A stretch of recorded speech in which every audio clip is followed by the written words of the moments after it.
diskutuar një ngjarje të rëndë, po fatkeqësisht në Shqipëri për gjatë muajve të fundit kemi patur disa krime brenda familjes, ngjarje të rënda në qytete të vogla, po ashtu ku edhe në diskutimin që po bëjmë lidhur me komunitetin apo me gjithë atë hallkën e madhe të njerëzve me të cilët jemi në përditshmëri, janë pjesë e përditshmërisë tonë, fatkeqësisht në këto vende të vogla janë akoma dhe më të afërta, ndërkohë që tragjeditë të tilla kësaj natyre dhe kaq tragjike, fatkeqësisht na duhet edhe ti shohim, ti dëgjojmë edhe ti transmetojmë apo të bëjmë emisione. Jo për të marrë me raste konkret, po sigurisht për të ndalur, për të çuar diskutimin në një tjetër pikë. Ervin, po diskutonim pak për gjatë publicitetit edhe ishim të detajet e dhunës. Një njeri dhunues, një njeri i cili dhe në momentin e fundit, në fakt, që kemi ndjekur pamjet, e kishte dhunuar vajzen. Ishte partnerin e tij, të cilën kishte 3 vite që ishte ndarë, për gjithë ata që po na ndjekin.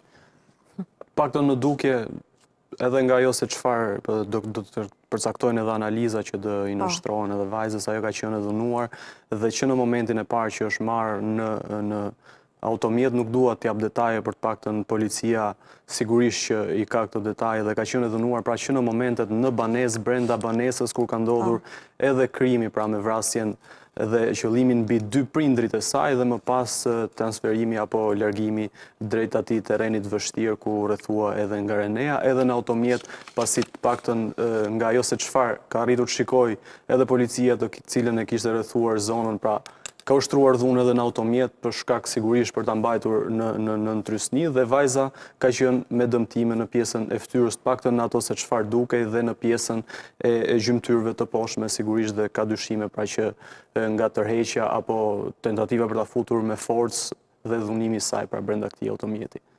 Në Suela bashkë mbyllëm, ndërkohë me që jemi në një situatë komplet tjetër, se dua ta them edhe për ata që po na ndjekin, sot gjithashtu është duke u zhvilluar dhe një protestë në Tiranë për të ngjarjes që jemi duke trajtuar për Roskovecin, është dita e 56, që për pak do kemi mundësi që të lidhemi me kolegin Lediana Braçja për të bërë dhe një përmbledhje të asaj që po shohim. Dita e 56 është shtunë sot, data 25 korrik.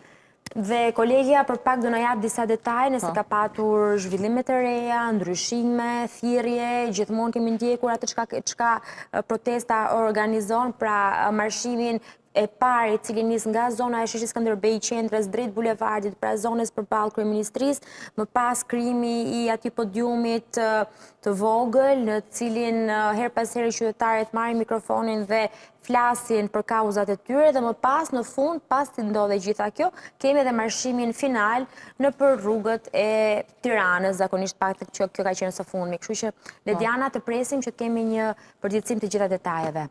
Teksa largohemi pak nga protesta dhe rikthehemi ngjarjes sepse do rilidhemi sërish pak më vonë. Jemi duke diskutuar gjithë situatën për te rastit konkret, apo jo Suela? Me cilat problematika përballet Shqipëria sot? Patjetër, shiko, se për këtë çështjeve sociale. Për mua rasti është ekstremisht i dhimbshëm. Për mua rasti është plag e shoqërisë shqiptare që nuk mund të qëndroj vetëm me faktin që sot nuk jetojnë 3 persona, po për mua rasti konkret është të gjitha ato gra dhe vajza që janë në këtë situatë dhe ndoshta kur dëgjojnë bisedën tonë mund të kenë keq kuptime dhe thonë që po se ndoshta dhe ky që më do mua, më do kështu se familja e tij nuk ndërhyn dot edhe s'kam ç'a bëj unë. Pra nuk mund të jetë kjo, sepse gjithë problemi është kjo, ne nuk mund të ulemi dhe të flasim këtu, edhe sa duash edhe të qajmë ne këtu gjithë bashkë, nuk e zgjidhim, ata që vdishin nuk e kthejnë dot në jetë. Pra unë nuk dua asnjëherë që të rikthehemi po prapë për një të ngjarje. Do thuash ti, a do e ndalojmë ne këtë? Ne, dhe unë këtë e besoj që është detyrë qytetarit secilit nga ne është të bëjmë të çmosin për të ndaluar këtë. Dhe ajo që unë kam dorë është fjala dhe kam mendjen. Këtë kam unë dorë. Nëse avokati ka në dorë ligjin, unë ligjin e respektoj, po themi dhe kam mundësi të zgjedh ata që duhet ta bëjnë ligjin. Kam në dorë studentët e mi, siç ka zysha studentët e vet, kam në dorë familjen time, pra secili nga ne ka mundësi të bëjë diçka. Dhe sigurisht kam në dorë si një person që merret me të paktën prej 18 vitesh në terren, me familjen në nevojë, me familjen në zonat izoluara të Shqipërisë, me familjen në zonat largëta ku problematika kulturore është ende shumë larg Tiranës. Mentaliteti. Një familje patriarkale është modeli i respektuar dhe i keq kuptuar, prandaj respektohet i asaj që ndodh akoma sot, ku dashuria një 15 vjeçare ende mendohet se është kështu dhe ku është fat i madh kur ti e marton vajzën që moshën 18 vjeçare akoma sot e kësaj dite, domethënë. Kështu që këto janë realitetet të shoqërisë tonë shqiptare që sigurisht dhe dua ta lidhur me protestën, edhe ata që janë proteste dinë që është ky realiteti. Se dëgjova një fjalë greq që tha, shiko, shoqëria shqiptare tha ka evoluar, nuk kanë kohën më për gjëra bazike, pra, se dëgjova deputete që u shprehën, tash po kërkojnë më shumë. Jo, po kërkojnë gjëra bazike ata, prandaj janë protestë aty. Dhe bazika është pikërisht dhe kjo, garantimi i sigurisë së jetës për ato vajza që janë në rast të dhune, dhe jo tesim me faktin që ne nuk i lëm një policë për shtëpi, jo, nuk i lëm një policë për shtëpi, sepse sigurisht nuk ndodh, dhe unë këtë e them gjithmonë, asnjë gjë nuk ndodh tani për tani. Domethënë, rastet që degradon situata dhe mund të ndodhë në moment të fundit janë shumë të vogla në krahasim me ato që janë të parashikuara dhe të zhvilluara si proces gjatë viteve të caktuara. Që do të thotë, nëse këto ngjarje zhvillohen, unë nuk do doja, dhe besoj dhe ti nuk do doje, dhe asnjë nga ne këtu nuk do donte, që takoheshim sërish këtu dhe të flisnim për 3 humbje jete, për diçka që në këndvështrimin tim, dhe këtu mund t'i bëjmë analiza të duash dhe mundohem bashkë me zyrtarën për ta trajtuar në disa lloj aspektesh, është parashikuar. Ka pasur sinjale të qarta aty që kjo gjë do ndodhte.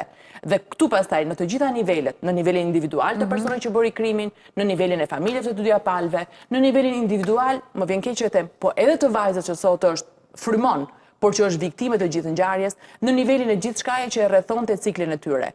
Pra, sot që të rrimi të themi që shiko, s'është përgjegjësia e askujt, po jo mos e nuk e themi ne këtë. Ne vim në shoqëri për qenë pjesë të gjithëve. Dhe sigurisht kemi ngritur një sistem i cili, bazuar mbi një besim reciprok që lind në familje, duhet krijojë mekanizma mbrojtës. Pra ne lind në familje për të na mbrojtur familja. Sola, si mund ta mbrojmë sot atë vajzën? Jemi përballë fakte, është një vajzë 24 vjeç. Sot vajza ka nevojë për shërbime, i ka parë prindit të vdesin suicide. Po, e kupton çfarë do mi ka parë ish partnerin t'ia vras mos. Prandaj un po të them vajza frymon. Po ta kthej në nivelin bazik, pra ajo nuk po jeton. Dhe un jam e habitur dhe realisht e friksuar nëse mendoj që kjo vajzë e cila ka dëmtime në gjymtyr, se disi më thuan këto fjalë dëmtime në gjymtyr sikur është fjalë goje. Ora seriozisht një gisht vret ti edhe ti shkon në spital. Pra domethënë ne kemi një vajzë e cila është dhunuar, që ti dallon në qartë ato që ajo me zor ecën aty, ti e ke në kushte shtëpie? M'fal, po ku jemi ne?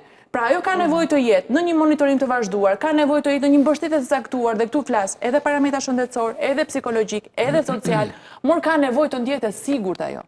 Pra, si mund të ndjehet e sigurt sot në këto kushte? Në këtë moment ajo ndjehet e sigurt shumë sinqerisht. Pikërisht. Pra prandaj ka nevojë për ekspertizë, ka nevojë për këta ekspertë që ne kemi. Nuk është se kemi, nuk është se jemi zero në vendin tonë. Pra kemi nevojë për psikolog, ka nevojë për një stres, për një qendër, ku ajo akomodohet me një person, më fal, çfarë vetëm do e mbyll. Me një person të zemrës së vet, ajo e ka dikë që ja do zemra ndër njerëzit e vet dhe pastaj shoqëruar me psikologët dhe me personat e tjerë që monitorojnë dhe parametrat e shëndetit, se nuk e dim sa e ka se nuk do të kalojnë në tema, po themi shumë që mund të duken bajate, mund të duken po themi të rëndomta, por që sigurisht ajo sot nuk gëzon shëndet të mirë as fizik, as mendor, as emocional. Pra, këto janë gjëra që ne nuk mund ta lëmë të themi ajo po qëndron me hallën e vet apo me nusën e gjajës me kë po qëndronte në shtëpi, edhe se nuk ka problem se do i kaloj. Po jo pra jo.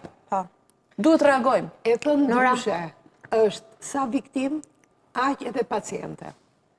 Midis viktimës dhe pacientes, ajo sot ka humbur 2 njerëzit më të shtrenjtë të jetës së saj që e sollën në jetë. Vatrën. Ka kaluar, ka psuar traumën më të madhe që do ta shoqërojë gjatë gjithë jetës se në subkonsciencën e saj, ajo ka kaluar, ajo sot është në gjendje mankthi dhe ankthi dhe depresioni. Dhe është në dhimbje fizike dhe shpirtërore. Dhe mbi këtë bazë, ajo duhet trajtohet në 2 nivele. Nivelin e pacientit dhe puna parë që bëhet shtrohet në spital. Shtrohet në spital për t'u dhënë ndihma e parë shëndetësore, për t'u konstatuar çfarë dhimbje fizike ka dhe biologjike ka. E dyta, për bërë matësin, e dyta për ta larguar nga mjedisi ku është, sepse dhe në qoftë se shkon në mjedisin e familjes, ku xhenazet u përcollën sot dhe kur dhimbja ka arritur piskamën më të madhe, imagjinoni çfarë mund t'i ndodhi një njeriu. Edhe njeriu normal kthehet në dru. Jo më një njeri që është totalisht i traumatizuar dhe i goditur në të gjithë, pra është goditur brinj më brinj. Dhe është goditur në sistemin më të rëndësishëm të identitetit të saj. Prandaj do të kërkoja nga institucionet kompetente nesër, jo pas nesër, të krijojnë grupin multidisiplinor. Ta marrin vajzën dhe t'i japin ndihmën e parë, shëndetësore, psikologjike, t'i japin mundësinë për një formë rehabilitimi dhe të mendojnë se ku do ta çojnë në një vend i cili do të vendoset që t'i japi një lloj rivitalizimi të jetës. Se kupton ç'do të thotë të kesh një njeri që merr frymë, po që nuk arrin do të thotë asgjë. Pra një njeri që e mori polici hopa se nuk ecste dot, që e pa në dhimbjen e madhe dhe nuk e di unë, ajo duhet jetë fotoja e vitit dhe fotoja më e fortë që t'i çohet Parlamentit Shqiptar dhe t'i thuhet, kjo është e vërteta. E vërteta e tranzicionit që na mbajnë peng. Ne po vuajmë dhe familja prandaj po shkon këtu, se në 36 vite kemi ndërtuar hallka që nuk funksionojnë, e bëm indiferent komunitetin me hallkat që nuk funksionojnë, ishim më dakord të fusnim dhe t'i bënim talim çdo individi për të njohur se ku do votonte, se sa si do jetonte. Dhe nëse do mendosh këtë standard, atëherë duhet kuptuar që tani ka ardhur fundi i gjës. Dhe është si thuhet populli, më mirë një të fundit mërshëm, se sa një të merr pa fund. Avokat, sepse duke qenë se jemi dhe në gjysmërshën e fundit, do të ndalesha pak edhe te rasti Durrësit, bashkë me ju duhet të marrë edhe nga një koment, po është një rast i rëndë, po ta marrim edhe në trajtimin e ngjarjes parave, të shfrytëzimit të pushtetit, por nga ana tjetër edhe të krizës sociale që ka shkaktuar. Do të marrë një koment të fundit mbi ngjarjen përpara se ta mbyllim? Për postën e këtë. Jo, po, për postën do flasim pastaj, do të marrë një koment të fundit për ngjarjen. Kështu jemi duke diskutuar, për postën do ta nis me Ervinin në fillim. Shiko, me që mua më duhet ta çoj deri në fund atë pozicionin, jam i sigurt që për ngjarje të tilla ne do vim prapë, e prapë. Po mos e thuaj kështu. Po jam i sigurt, Është ftohtë avokati. sepse ne mund të fjalë. Po mi vetëm duhet ta pranojmë ne këtë kështu kaq në heshtë dhe mos u bëjmë asnjë gjë për fëmijët tan, avokat, lutem. Tani Po jo avokat, nuk mundemi ne. Nuk të lëm ta thuash. Nuk duam ta. Si Po jo të lutem sepse u mbet shpresa. Jo. Mos e thuaj. U mbet shpresa. Çfarë mund të bëjmë ne? Çfarë mund të bëjmë ne? Të lutem se ndikon shumë në Çfarë mund të bëjmë ne që gratë dhe vajzat që janë në rrezik të mos kanon Gjithë dashurinë që kanë për ty, ktheje ndryshe. Të lutem. Prap për situata të tilla, në qoftë se nuk kuptojmë që nuk zgjidhet gjëja duke qarë pasi ndodh gjëja. Pikërisht këtë po themi. Zgjidhet gjëja në qoftë se secili në shoqërinë tonë, fillimisht në familjen tonë, duhet të kuptojmë se deri ku shkojnë të drejtat dhe detyrimet tona, duhet të kuptojmë se në cilin moment duhet lejojmë dhe palë të treta për të shprehur qoftë dhe problemet tona. Unë jam i sigurt që ju jeni dakord me atë që do them, por ju nuk më lini të Jo, ne po ta provojmë tani. Nuk po më lini tash. Jo, ne u kënaqëm që ti dëgjove me vëmendje gjithë ato që tham dhe po bën konkluzionin, ti e për të përqafuar. Po thosha vetëm një shtrëngim dore e kishim. Jo, dhe nuk ka deri të përshafimi, por unë jam Përqafohemi në fund. Jam skeptik për një gjë. Shiko Zysh, siç kundër ju në profesionin tuaj, unë kam 15 vjet që e bëj këtë punë. Duam ta ekstensionojmë dhe për shkak të punës jam i ftohtë, por nga ana tjetër nuk jam vetëm i ftohtë, por jam edhe analizoj situatat se pse ndodhin. Ne po jetojmë në një shoqëri ku secilit i është bindur dhe i është mbushur mendja që ai është Zot dhe ai pikërisht.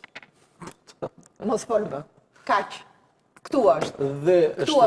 Dhe në momentin që ne jemi të gjithë zotër sipas mendjes tonë, praktikisht ndodhin këto të tjera që ne do vime dhe diskutojmë. A zhbëhet më kjo situatë që ne mos jemi zotër? Po. Zhbëhet ndoshta, do haj shumë kohë ndoshta. Tjetër. Madje unë do themi një gjë tjetër që ndoshta nuk do të pëlqej, duhet punuar që mirë ky brez, më thonjza i djegur që mbase nuk do kthehet më në islla, thot populli. Por ky brezi tjetër, se zonja Koçibelli tha, ne që kemi vajza dhe unë kam një vajzë. Shumë mirë, me jetë ta kesh, me jetë i kemi. Dhe unë e di shumë mirë se çfarë sikleti na takon që të kemi për ta, çfarë përgjegjësie kemi. Në qoftë se kjo situatë shoqërore vazhdon kështu. Faleminderit që e thua kështu. Pikërisht. Mbase është vonë që ne të mundohemi të rregullojmë njerëz me prirje deviante. Duhet i monitorojmë, si rregullojmë? Por nuk i lëmë do t'jashtë vëmendjes. Pikërisht.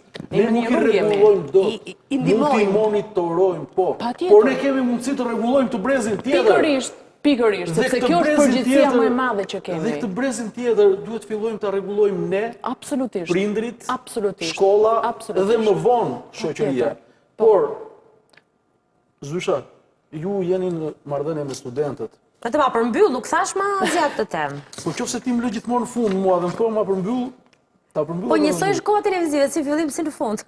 E kuptoni se çfarë brezi studentësh keni përballë? Janë shumë të mirë se sa brezim. Dhe po them një Unë po çojmë ndërkohë teksa pres që ju do Ishti kanë të mirë dhe unë që po bëj studentët. një sakrificë Po do bëj të aktivitetin jashtëzakonshme, por nuk i ka kanë fajin dhënë as të brezi mirë. studentëve, as ti, as unë, as ata, e kemi fajin ne. Ky Që lloj kemi shitur vetëdijsimi, veten, jo, shumë faleminderit. Ditën kur mendojmë që na jepet një drejt për të votuar dhe t'jetërsojmë Risa jo na ka marrë Po qartë. kjo pra Faleminderit tu shumë fillon avokat gjëja. për transmetimin në nivel vetëdijsimi, që neve si popull duhet ta kemi dhe duhet ta ulërasim. Ne kemi nevojë të vetëdijsohemi se çfarë përgjegjësie kemi si qytetar, jo vetëm profesionalisht, por si individ të këtij komuniteti të vogël që quhet Shqipëri.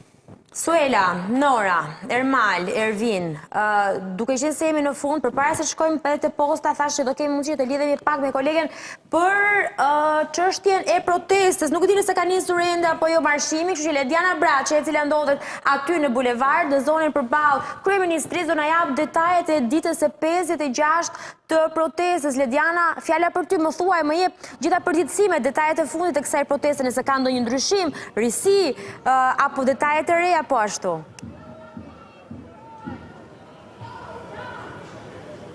Greta, mirëmbrëma, të përshëndes.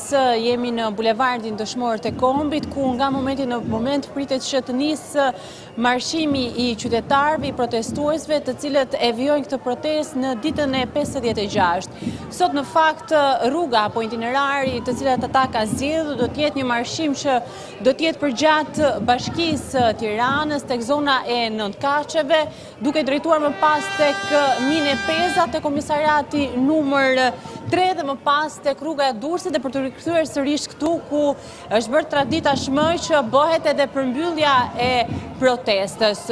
Më ndihmon pak dhe operatori për të parë pamje të drejtë për drejta edhe të pjesëmarrjes së qytetarëve, të cilët prej më shumë se po themi rreth 2 muajsh ata e vijojnë qendresën e tyre me të njëjtat kërkesa dhe me të njëjtin entuziazëm që nga dita e parë për dorëheqjen e kryeministrit Rama dhe sigurisht po ashtu edhe për akuzat e cilat ata kanë bërë ndaj opozitës, duke quajtur si opozitë e shitur.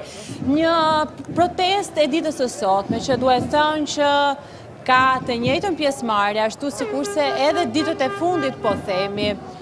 Qytetarët her pas here bashkohen, por edhe gjatë marshimit të cilët qytetarët e vijojnë në rrugët kryesore të kryeqytetit. Organizatorët në fakt kanë bërë thirrje që të ketë një pjesëmarrje edhe më të lartë, po ashtu edhe në ditët në vijim, duke u bërë thirrje edhe qytetarëve të cilët tashmë jetojnë në jashtë Shqipërisë, pra në diasporë, të cilët i bashkohen kësaj proteste. Ata po ashtu kanë bërë thirrje që do të vijojnë protestën e tyre edhe përpara Parlamentit të Shqipërisë, ku do të mbahet edhe seanca e radhës për të vijuar sërish qendresën e tyre.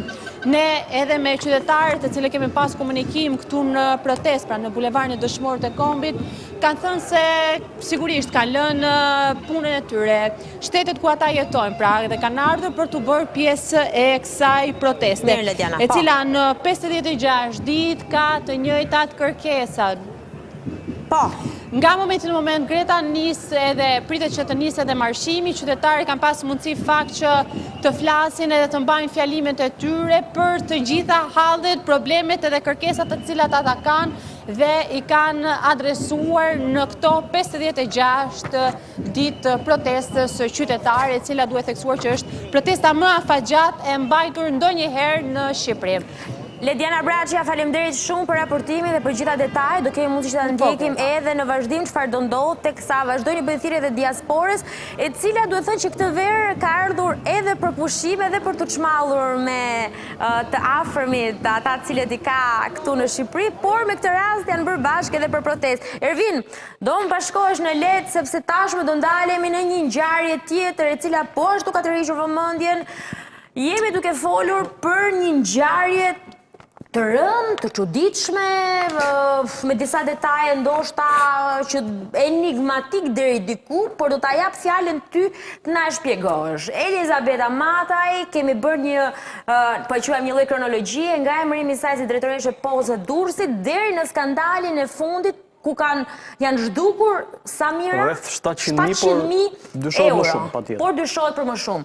Çfarë ka ndodhur? Si ka ndodhur e gjitha? Po nisim kronologjikisht, siç kemi dhe tabelën, pra me 27 tetor 2025, emërohet Elisabeta Mataj në krye të postës së Durrësit, ku si duket aty tenton që të bëj ato lidhjet e veta, sigurisht si një drejtues i ri, siç ndodh zakonisht në disa institucione të vendit dhe jemi mësuar tashmë që bën ato lidhjet e vetja, sigurisht dhe njerëzit e besuar që i ka qoftë për të ndarë punën apo probleme që mund shfaqen, dhe më pas që nga dyshohet që mund të ketë nisur që nga janari, por në fakt në fillim të në qershor të vitit 2026, pra vetëm pak kohë më parë, është posta shqiptare që konstaton disa problematika me transfertat dhe shumat e parave që në fakt ishin transferuar në degën e postës së Durrësit, ku duheshin këto para sigurisht për të bërë likuiditetin e shumave apo pagesat, pra ishin para gjendje që duhet ishin aty, por mungonin një shumë prej 700.000 euro. Pra rreth 6 muaj pasi është emëruar po flasë, 6-7 muaj pasi është emëruar, kaq pak kohë. Pikërisht është dashur, ndërsa pjesa ku është bërë edhe auditimi, kemi të bëjmë pra me periudhën prill, fillim prillit deri në fund të muajit maj, ku në fakt rezulton që janë rreth 11 transferta dhe del pra shuma e 700.000 euro të munguara. Ndërkohë, në javët e para të korrikut, pra është posta që kërkon sqarime, është pra edhe posta që kërkon sqarime, ndërsa bëhet një bilanc dhe dorëzohen proces verbale të dyshuara që janë edhe të falsifikuara, duke justifikuar se këto para kanë shkuar në degën e Krujës dhe të Shijakut për të bërë edhe këto pagesa, por në fakt që rezulton dhe ka dyshime që kemi të bëjmë edhe me një falsifikim të firmës së 2 drejtuesve, qoftë të Shijakut dhe të Krujës, pra të degëve të postës. Më pas me 14 korrik, zbresim për tek posta shqiptare, pra që bën edhe kallëzimin në prokurori, pasi sigurisht nuk mund të gjejë edhe shumën prej 700.000 eurove, dhe më pas bëhet arrestimi i Elisabeta Matajt, Valbona Dunin, që cila dha dhe dërheqjen, dhe më pas pra I shpjegojmë pak cilët janë këta 2 personazhe përveç Elisabeta është drejtoresha, sigurisht Valbona Duni ka qenë pra shefja e financës, ndërsa tjetra ka qenë pra arkëtarja apo ajo që nxirrte edhe parat me urdhër të Valbona Dunit dhe Elisabeta Matajt. Më pas gjykata sigurisht i lanë masën arrestit në shtëpi Valbona Dunin dhe Paola Danën, ndërsa Elisabeta është në masën e sigurisë së arrestit në Burg. Ndërkohë, çfarë ndodh? Me situatën e ndërlikuar, pasi edhe ish drejtoresa financës, por edhe ish drejtoresha postës kanë, mund të them, kontradikta mes njëri tjetrës dhe mundohen që fajin t'ja hedhin njëra tjetrës. Njëra thotë që fajin e ka Elisabeta, ndërsa zonja tjetër thotë që pikërisht fajin e ka Valbona dhe nuk bien dakord qoftë me urdhrat që kanë dhënë, qoftë me veprimet që janë kryer. Dhe çka ndodh? Vim tek data 20 korrik që kemi edhe bashkëshortin pra e Elisabetës, i cili po ashtu ngre një kallëzim fillimisht në policinë e Durrësit, për sa i përket edhe një Valbona Dunin, që ishte shefja e financës. Ai pra e kallëzon duke pretenduar se lekti ka marrë ajo, pasi bashkëshortja ime ka kryer vetëm detyrën dhe këtë paktën sipas tij është bashkëshorti i drejtoreshës së postës së Durrësit, i cili ka ngritur këtë kallëzim. Dihet në çfarë bazë, me çfarë baze ka ngritur këtë akus? Sipas tij pra nuk justifikon dot paratë dhe jetën e luksit, duke thënë që kohët e fundit ka bler 2 automjete për vajzën dhe djalin e saj dhe ka dyshime, paktën sipas pretendimeve që ti, që janë lekët e postës, pra që janë lekët e munguara që zonja dyshohet që mund t'i ketë përdorur, dhe kjo është baza që ai ka bërë edhe kallëzimin. Ka ngritur kallëzimin, që t'i bashkohet dosjes së plot për të vazhduar më pas edhe hetimin prokurorisë. Nora tund kokën ndërkohë. Është fatkeq në fakt dëgjosh sepse kemi bërë. Është çuditshëm, është fatkeq, është me shumë pikpyetje. Shohim pak edhe videot Nora dhe pastaj t'ju marr nga një koment se di çfarë na është edhe habia më e madhe, është pensionistët e cilët ne shpesh herë ku kemi bërë edhe lajme të ndryshme, shohim pensionistët e cilët shkojnë herët në mëngjes dhe frika e pensionistëve, një nga frikrat e pensionistëve është që mos mbarojnë lekët teksa shkojnë për të rreshur pensionin dhe shkojnë herët. Po jemi në një rast që në fakt kanë qenë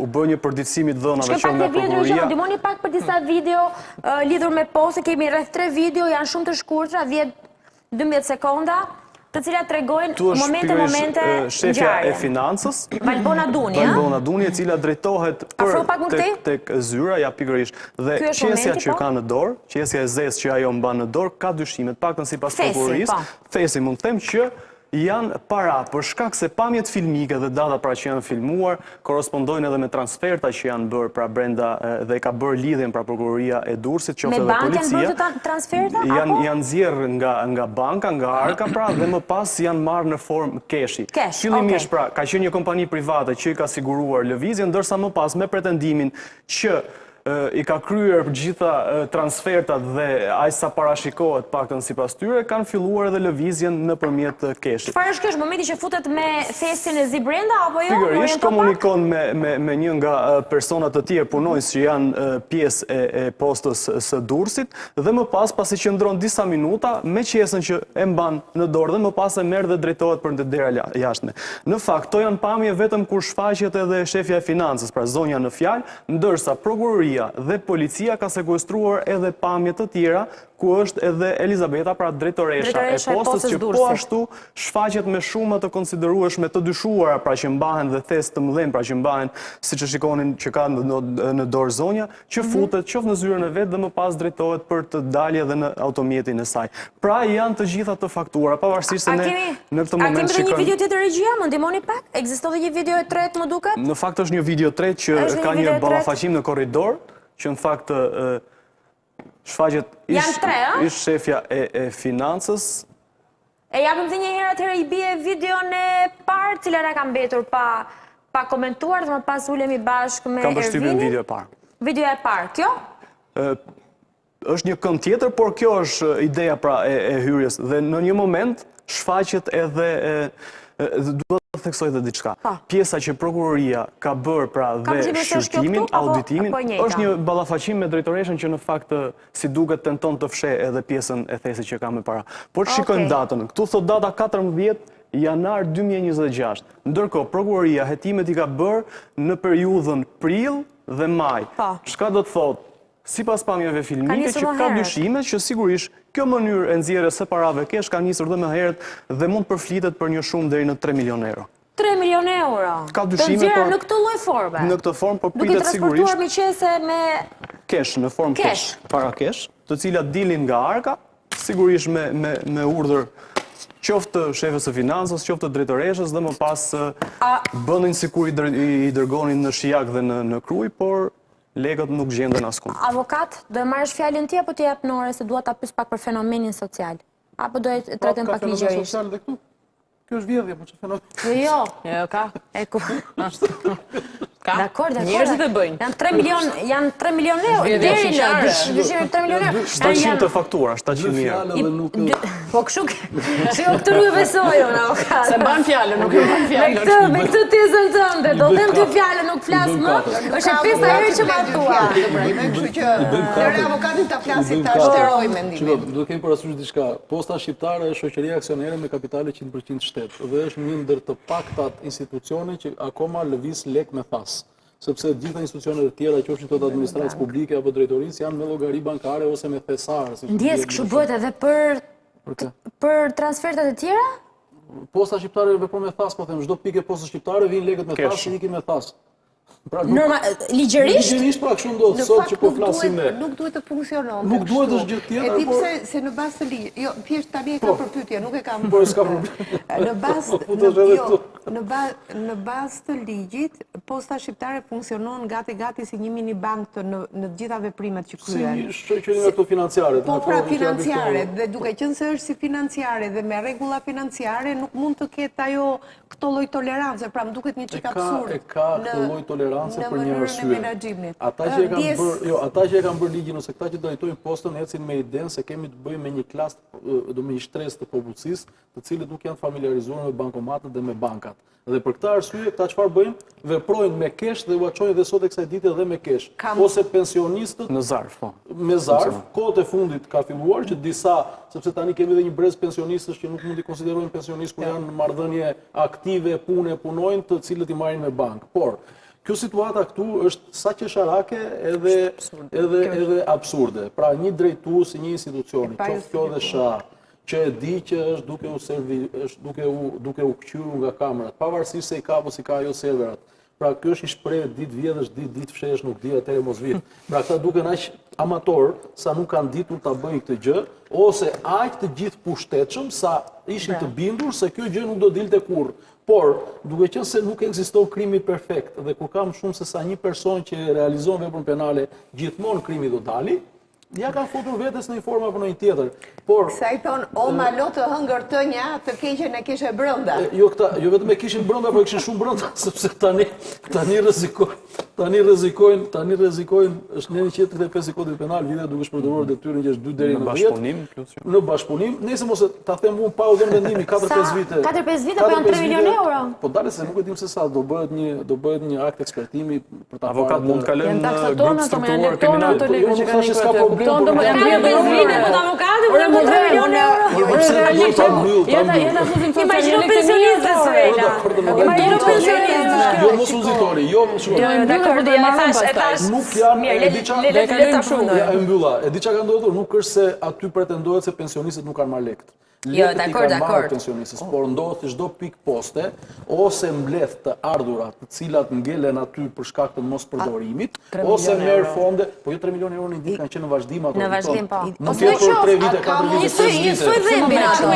Si merren gjitha ato. Seriozisht e ke publikuar edhe leku ka një cikël. Dua të kërkoj një Do e plotësoj pak. Po, dua të kërkoj një mirëkuptim. Kur nuk duhet relativizuar fakti. Po jo Do me thënë të relativizojmë fakte dhe të themi që në fund ka ndodhur një gjë është çmenduri kur ti njeriu që vendosim ne aty që kemi vendosur. Ajo është duke ndodhur në pikë tjetër poste, jam 100% i sigurt. Sot që po flasim ne është një tjetër drejtor poste që po heq ose po fut lek me post. Me fas. Si ka shkollaj është, se ka shkollaj është Pyetja e parë dua të më shpjegoj Ervini, po. Çfarë profesioni kishte kjo zonja që u bë drejtoresh? Në fakt, në dijenin time, nuk e di konkretisht për profesionin, por ka qenë madje e punësuar edhe në autoritetin portual të Durrësit dhe sigurisht ka qenë antar e Këshilli Bashkiak, sigurisht e përfshirë në strukturat politike për shkak të vitit zgjedhor dhe më pas emërimit të saj në tetor, njëtor, plus punësuar partia, po ta mbyll dhe këtë dhe mbyll. Facebook e thotë që si indirekt, një punësuar partia, ty s'ka problem, po ti vure vullën me këtë kaq. Rri dhe i ve vullën do të thotë. Po për mua po bëhet një gabim tjetër, se kam pasur raste të ngjashme si kjo, që zakonisht tezën e kazinove e ka thënë veti Pandeuri. Dhe nuk është se realisht kalos kazino, por ligji shqiptar ka një parim që po nuk ta gjetëm lekun ta gëzosh dhe s'kemi ta marrim më. Mua këtu nuk më pëlqen një situatë tjetër, që është vetë prokuroria që çuditërisht si rrallë herë më përpara u që nga drejtuar kazinove për të marrë informacion. Për mua kjo hetim është i gabuar sepse po i jep krah dhe po i jep mundësi mbrojtjes dhe të Pandeurës që nesër kur të vite pjesa e zhdëmtimit ose e verifikimit pasurive për të marrë, ajo dhe thotë siç e keni vërtetuar ju gjitha lekët kanë në kazino. Lekët nuk gjenden. Nuk kam asgjë për t'u kthyer. Dhe kaq pra ligji on këtu mbaron. Morë dënimin 2 vite, 3 vite, 4 vite dhe lekët i gëzosh. Suela, se ne shpjegoj pak. I dham pak më shumë kohë avokatëve edhe për të shpjeguar. Që e kemi ligjin me një këmbë, u mor vesh ky muhabet, domethënë ka nevojë të ndryhet aty. Tani, thelbi është ky që unë realisht mendoj që kanë qenë para, një pjesë e tyre që duhet qarkullonin çdo muaj. Dhe më saktë do doja që të gjithë ata qytetarë, dhe këtu ndoshta jo vetëm pensionistët, sepse masa dëgjova ishin edhe para tërmeti apo para po themi strehja apo shërbime sociale, për pagesat. Pra ishin të ndryshme që ti duhet i marrësh çdo muaj. Pra posa nuk është vetëm për të shpërndarë. Jo, një sekondë, çfarë ndodh? Në shumicën e rasteve njerëzit presin nga muaji në muaj thonë hëse muajin tjetër. Ndërkohë duhet ta dinë që nëse diçka nuk i jepet në kohën e duhur, duhet të ngrejnë zërin. Dhe kjo është diçka që ndodh tek neve. Të gjithë themi hë të mbarojmë punën time. Edhe nuk bëhemi bashkë me njëri tjetrin për të kuptuar po Nora e more ti, po ti avokat e mora të paran tënde, po ti e more, ore ta dim ku jemi, domethënë se nëse si mora vetëm unë, ku janë këta të tjerët. Dhe pastaj janë bërë këtu muajt, shumë muaj bashkë, u bë gjithë ajo sasi parash. Pra, është edhe frika e individit të zakonshëm pa pikë mbrojtje të vendit tonë, që edhe kur kërkon të drejtën e vet, duhet të lutet. Se ky është halli i madh, domethënë ti kërkon të drejtën tënde, atë gjë që shteti do ta plotësojë ty si shërbim, dhe në fund fare janë taksat tona që ne paguajmë, ne të tjerë që japim kontribut për këtë vend që ti plotësohet kjo lloj nevoje, dhe njerëzit edhe për këtë gjë kanë frikë të kërkojnë. Dhe kjo është realisht pastaj në kushtet e jo të mosbesimit, por në kushtin e kalimit në ekstremin tjetër që të gjithë duan vetëm të mbarojnë punën e tyre. Pra, të lutem, se sot kemi akoma ndoshta pensionistë të tjerë që shkojnë në prezën, që i ka thonë ajo zonja atje, shiko, se kam sot, hajde nesër. Pas e mas një ava i rreziku smure, se pensionistë është, e mas janë një muj kur dalja nga gjendja e keqe, dhe pastaj këto çfarë bëjnë këtë pjesën tjetër që është abuzuese. Ndërkohë që pensionisti ka një kartel. Në qoftë se nuk duhet që një herë në 3 muaj, dhe ajo quhet kartel gjallëse. Po, që tregoj që është gjallë. Që tregoj që është gjallë. Fyese. Pensionistin ti e kontrollon se mos merr atë pensionin dramatik. Është fyese. I thua që nëse ti në 3 muaj nuk vjen të bësh këtë chekimin që je gjallë, pra që je gjallës, se ku e kanë gjetur dhe termin nuk e di, që ta heq, nuk e di që çfarë mund të bësh, ty ta dalon pensionin. Dhe ti duhet të shkosh pa tjetër me vrap, ndërkohë që nga ana tjetër, institucioni ka ca rregulla. Titullari nuk është i gjithë pushtetshëm. Titullari ka një grup që quhet auditi brendshëm. Patjetër. Auditi brendshëm funksionon në çdo muaj, minimalisht në 6 muaj, se unë kam drejtuar institucione shumë të larta se sa kjo, dhe kam kuptuar që kur vjen puna ke financa, shefi financës edhe si kur titullari të doj, mund të atundi këmbën dhe shefi financës nuk jep asgjë. Kur bëhen të 3-4 Kur bëhen të gjithë bashkë, atëre aty është punë ekip. Çfarë shoh unë, jo. Unë shoh që tani po kuptoj në naivitetin tim idiot, se kërkonin drejtorinë e postave të gjithë të bëheshin drejtor postash. Se ishte i dhe të vetë ku veni lekët kështu. Sepse, dhe thoja, qarë kërkojnë këta që duan drejtor ko? Tani, Falë, di këtë punën e thazve që... Do me thënë, mua, kjo... Se unë tani e mora vesh, me të vërtetën që... diskutimit që kemi bërë sot, kjo ishte qershia mbitort në tragjedin tonë. Do me thënë, neve jemi për te të vjevur, neve jemi dhe budalejsh, dhe ne nuk e kuptojmë që Nuk e ke parë ndonjëherë para postës, vetëm futbolin mbush por nuk ka shans, por nuk duhet të ndodhte, por nuk ka shans. Ndërkohë që neve por na kontrollohet çdo gjë. Pra, ti ke vetëm karta në telefon të kontrollohet çdo gjë. Po çdo transakcion të shteti dorën në xhep për të gjitha që kur ta merr rogën, ke 20% që ke pagesa që bën. Ke faturën, po doli nga dyqani, mund gjobise dhe biznesi në fjalë. Të gjobit, ke biznese të gjitha, kurse posta na që nga qendra e kjo është për të thënë shtetit. Ore, sinqerisht nuk e kam parë ndonjëherë kaq. Mua më duket sikur shtetin tonë ka zënë demenca. Në krahasim me ato vjedhjet e tjera, kjo është fare minore, tani që mos ta bëjmë postën si thënë. Kjo është mjaftisht madhore se është në kurrizën e hallegjive. Kjo është në kurrizën e hallegjive. Kjo është fare minore, kjo është individualja pastaj. E shëmtuar me dorë.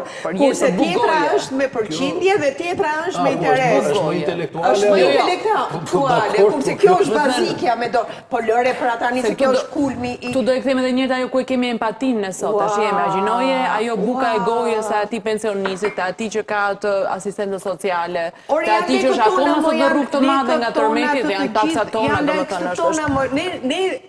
Se s'dua të thënë një shprehje që e thot populli që është e rëndë. Kjo është, jo ja t'ja them unë, Suela, kjo është splet dot më goja.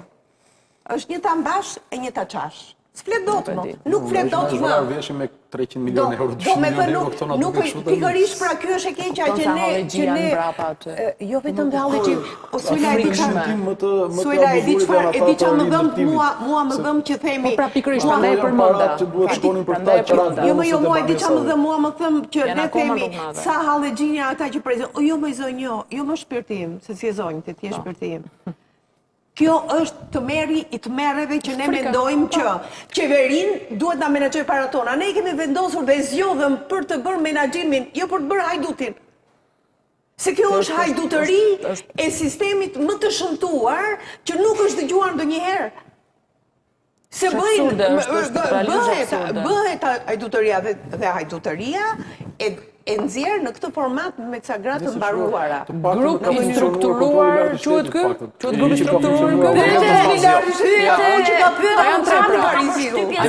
strukturuar tre persona janë. Grup i strukturuar Nuk besoj sepse nuk janë gjetur fakte të cilat tregojnë që ka një lloj koordinimi mes tyre për të arritur në rezultatin përkatës. Mjafton plani, ekzekutivi. Koordinimi. Se kanë të shkruar si duhet, thjesht e kanë bërë. Po e sigurt që e kanë bërë sepse Për shembull, po ti ishte njëri nga avokatët e tishte, do thoshte që shiko, nuk ka Aman mos jep mendimet gabuara, të lutem. Mos i jep konsulencë të gabuar, të lutem. Jo, jam kurioze se cila mund ishte mbrojtja. Drejtoresha ka shkuar rishtaz aty. Punojësit e tjerë kanë qenë duke punuar aty. Kanë të stërvitur Drejtoresha ata. thotë që kur e kam bërë unë bashkëpunimin për ta realizuar. Ndërkohë që drejtoresha merr Ajo mund të lekë. ecë me idenë që unë e kam gjetur të ngritur këtë sistem dhe unë nuk jam pjesë e kësaj. Po më se dallon se kur hyn e kur dolën lekët tani, ç'është kjo të lutem? Po ç'është kjo? Po jo, pra jo. Nuk qëndron. Për një kundërshtim. Ervin pak më shumë informacione, ha? Drejtoresha Financës ka të paktën mbi 10 vite që është Flasim drejtoresh në filialit, se financës ka dalë me arret shtëpi e financës, mos harro. pikërisht. Drejtoresha po s'u harros me Por bërë. pse nuk mund ta thot atë? Nuk mund ta thot për shkak se lekët janë filmuar që shkojnë edhe tek zyra e drejtoreshës. Pra në këtë rast Elizabeth, nuk është vetëm video. Nuk është që mos u është kapte në- videoa. Nuk dhe vërtetohet momenti- vjedhja në atë video. Vërtetohet- Duhet që të vërtetojnë që lekët kanë dalë jashtë postës me Numrat serial Aty nuk i brenda postës mund të lëvizin me trasa me lekë Vërtetohet- ditën ato. serial. Vërtetohet Nuk i që gjen çka dot. me të dhe vërtetohet shumë kollaj me disa veprime financiare që ato kanë bërë që donin të fusnin lekët në një kohë që kishin të rrequr dhe më pas nuk i rezultonte kodi i futjes me kodin e marrjes 1 e dyta. Parat një shef i madh nuk merr para në dorë.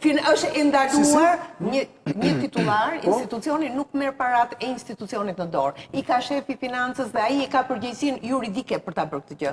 Në momentin që të vjen leku ty ke tavolina jote, ai quhet kompromitim. Nuk Dhe e në di atë moment nuk e di ku ka shkuar qeska pra se po do thjesht ta në listë për shohim pra, zyra. po shumë e qartë është, ata që janë mjeshtra e din të analizojnë sa ai shohin video. Se aty ka situatë tjetër për të qeshur që Cila? të gjithë ata Që i kanë bërë kallëzim, i kanë bërë kallëzim njëri tjetrit. Kjo është Kjo është më Është bashorti i drejtoreshës që futet në lojë që ka bërë kallëzim. Patjetër, kundër shefes së financës financës, duke Duni, pretenduar se zonjës po bën Duni. një jetë luksoze dhe nuk e justifikon jetën luksoze që po bën. Kjo është, ndërsa për sa i përket shumave parave Kur të është dyja bërë kjo ndjes? Sa ditë ka? Tani me datë 20 korrik është bërë edhe kallëzimi nga 5 ditë më bashorti. parë. Të po. lutem. Avokati Edhe Ja sa diçka përfundet ta jap për informacion Ervinit të dy drejtoreshat, nëse mund të edhe shefja financës edhe Drejtoresha drejtoresha përgjithshme postës, pretendojnë Durrësi, duke po. hedhur akuza mes njëra tjetrës që urdhri është dhënë nga Elizabeta, ndërsa tjetra pretendon se urdhri është dhënë nga shefja financës. Ligjërisht si funksionon si është hierarkia? Ligjërisht duhet të jetë shefja financës që Po ja ta them unë. që duhet Ska, nuk firmos. ka titular, Por, në nuk praktik, vepron drejtuesit asnjë- e institucionit Po, me urdhë rreshtore, Po është tjetër të gjë gjithë kjo, pra punojësit që kanë aty. ka dy Po, kode, ka për ta kodin e mbyllur. ligjit dhe ka kodin e moralit. Asnjëherë i ke dëgjuar kur shkojnë Por për ligjërisht shembull, nuk dënohet ajo e moralit. Jo pra, po të them, ligjërisht. Përpara ligjit është shefi financës që ka përgjegjësi ose sekretari i përgjithshëm në një ministri që ka përgjegjësi. Atëherë pse si më shpjegoni që shefi financës është arret shtëpi? Por, titulari mund të gjetur forma të tilla që kanë thënë që titulari në fakt nuk është pa gjë. Shefi financës duhet të ketë bashkuar, duhet të ketë bashkëpunuar me organin e akuzës. Pikërisht, Dhe ka shpjeguar faleminderit faktin që po që thuhet ato përveç se pra do ta shkresave li aty ta ka thojë. qenë ajo që më ka dhënë urdhrat. Kjo duhet të jetë me gjasë, se s'ka Jo, arsye tjetër. duhet jetë për të gjasës, duhet ketë me fakt. Se gjasa me Po themi faktin. me gjasë kuptimin që ka ndodhur një bashkëpunim informacioni, se Patjetër ndryshe që- do ishte edhe ajo Po Arresburg. patjetër dhe prandaj është detyruar pasaj që të kalojë nga akuza në kundër akuza, akuza e akuzës për te i kësaj gjëje se ne nuk duhet të kem ke pjesa teknike. Jo, jemi për ta mbyllur, jemi për të thënë natën e mirë. Ke pjesa e natës mirë. Mos pafshim kur ëndra të tilla dhe mos dëgjofshim kur lajme të tilla. Se duhet kuptoj një gjë. Se na Nuk është sondra janë shumë puna- vërteta. Nuk është puna, pra as në ëndra të tilla mos i pafshim këto Për të gjëra. lekëve apo të Ndërkohë fare? për të dyja. Të lekëve. Ti ke hallim të fitosh me pas. Të lekëve dhe Ndërkohë, të shikojnë lutem, ata thejmë dhe një mbyll, ma tani, mbyll. të lutem, sepse këto lek janë të destinuara për njerëzit. Në këtë rast ka pasur disa grupe përfituesish që nga pensionistë, që nga ata që janë të prekur nga tërmeti, që nga ata që marrin asistencë sociale. Dhe fakti që lekët janë grumbulluar do të thotë që këta njerëz nuk i kanë marrë dhe kanë heshtur. Kjo është po prap trishtuese dhe kjo është po prap e frikshme se deri në çfarë pike ka shkuar nënshtrimi i njerëzve në pritje për të marrë shërbim. Pra njerëzve në Shqipëri sot i duket luksi i madh kur marrin shërbimin në kohë gret. Dhe kjo është dhimbje e madhe. Ndërkohë duhet të lutem për të marrë shërbimin që ju takon për ta marrë rregullisht dhe pa ju lutur asgjë dhe pa i thënë faleminderit. Kanë drejt jenë frikë pensionistë që shkojnë herë të mëngjes për të tërhequr pensionin. E kupton, kanë gjithë të drejtë për pasur frikë dhe duhet të reagohet me zot të lartë që nëse ju vonohet një ditë, mos e lini se shko ka tjetër luka në kazino. Halli madh kjo gjëja tjetër pastaj sepse nëse ta funksionojnë hallkat e tjera, sepse kjo heshtja që hëtë mbaroj punën time, hëtë të gjej dikë që të më shërbej ky personi mua. Dhe mundësisht të them edhe faleminderit, më ti të merr shërbim sot në shtet, dhe ti duhet të ndjehesh në borxh. Të më dosh ti t'ja shlysh ti personi dhe kjo është halli shumë vete. Dhe kur shkojnë ati ke sportelit të shkretët, mundohen t'i marrin me të mira ato që ju shërbejnë, t'ju japin një buzëqeshje, mund t'i lëndë ndonjë 2000 lekë, duhet ishte e kundërta. Ndërkohë që jo, nuk duhet funksionoj kështu, nuk duhet funksionoj posta shqiptare kështu, pik. Duhet të vendoset me standardet europiane dhe të shkojnë, t'ja uqojnë pensionistëve ke shtëpia. Edhe vetëm për të theksuar dhe një gjë që tha Zysh Nora. Është shumë fyese dhe denigruese ti kërkosh një pensionisti hajde mos thuaj që je gjallë. Dhe kjo është po prap nga mos funksionimi i sistemit dhe rakordimit, se dikush që humbet jetën o gret, shkon në spital. Dhe referoje si rast dhe mos e fyje pensionistën që fatmirësisht gëzon akoma shëndet të shkojtë të deklaroj që jam gjallë. Është fyese dhe denigruese. Është kjo do të kjo do një diskutim komplet tjetër sepse dhe situata me pensionistët dhe mos harroni që pensionet do të kapin edhe juve dhe kur vi momenti se unë e kam afër, po kur t'ju vi momenti do kuptoni se çfarë trishtimi, se themi pse ndodhin, se nuk i ndërtojmë në kohë dhe prandaj na kapin matë gjithë të situatat tragjike. Ka një skemë sociale e cila ka problematika edhe për shkak të numrit të të rinjve, cilët janë kontributorë dhe pastaj... Kjo është ajo, ikon 3 milion euro. Kontributi Soila Koçibellin, faleminderit Nora Male, faleminderit Ervin Leka, faleminderit Ermal Hamataj, faleminderit kolegës Matilda Brau që ka qenë sot në Roskoves për të sjellë dhe dëshmitë të cilat ndoqën se përket një tragjedie cilën e përcollëm, munduam të përcillim sigurisht me etik në ekranin e reviews, ngushëllime familjarëve, një ngjarje shumë e rëndë, nuk ka fjalë të duhura për të shprehur keqardhjen për ngjarjen në fjalë. Faleminderit që na ndoqët, shihemi sërish nesër në review ora